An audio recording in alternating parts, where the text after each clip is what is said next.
2016 an opportunity for a third-party candidate?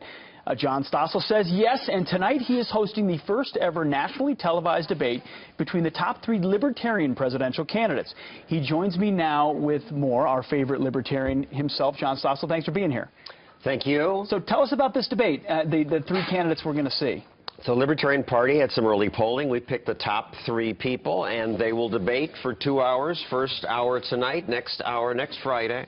And after Hillary and Trump, overwhelming front runners, isn't it time for someone who wants to increase liberty rather than reduce it? So having an entirely different conversation than in some ways is being had at the presidential level. There's a little bit of polling that's been done on what a libertarian might do in the race. I think we'll put it up on the screen. It's a Monmouth University poll in a three-way race. Hillary Clinton, 42%, Trump, 34%, and the most noted, the previous candidate from the Libertarian Party, Gary Johnson. Would a libertarian just play spoiler in the race? Well, that's possible, but let's spoil it then. Also, if you vote Libertarian, that allows Libertarians to get on the ballot. That was just one poll. But look, Gary Johnson, he's a two-term governor. He ran as a Republican in a Democratic state. He cut the budget. He balanced the state budget. Why he isn't more popular, I don't know. Your point is that he represents a principled option for people who are libertarians. You asked a question of those three candidates in the special about how they would feel about a Trump or a Clinton. Let's see what these candidates had to say about those two. Suppose none of you exists. You have a choice between voting for Trump or Clinton. Who? I'd choose to remain non-existent. I don't vote for people that I don't believe in. Mr. McAfee, lesser of evils? You're asking me to choose between a case of the measles and a bladder infection. I'm sorry. I don't know. I can't answer that. Governor Johnson? Look, I would vote for the Libertarian candidate if none of us were up here. I would vote for a third-party candidate if none of us were up here.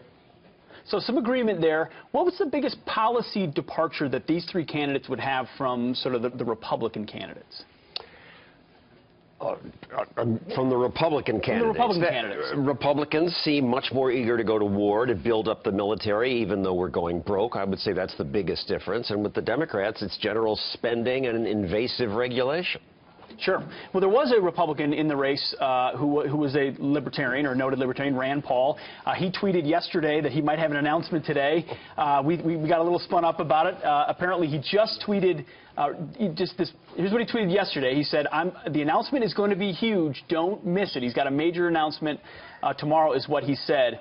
And then he also said, wow, many people telling me the announcement is the best announcement anyone has ever seen, so much winning, obviously poking at Donald Trump. And then just moments ago, he tweeted out, yes, Twitter, I am just celebrating April Fools. I don't even hashtag end or something. I can't tell. So who would Rand Paul like? Would he go with a Libertarian candidate or an existing Republican candidate? I mean, I would call Rand Paul libertarian-ish, and I hope he would go with one of these three libertarians, but I don't presume to predict him. It is annoying that this debate is running on April Fool's Day, but this is no joke.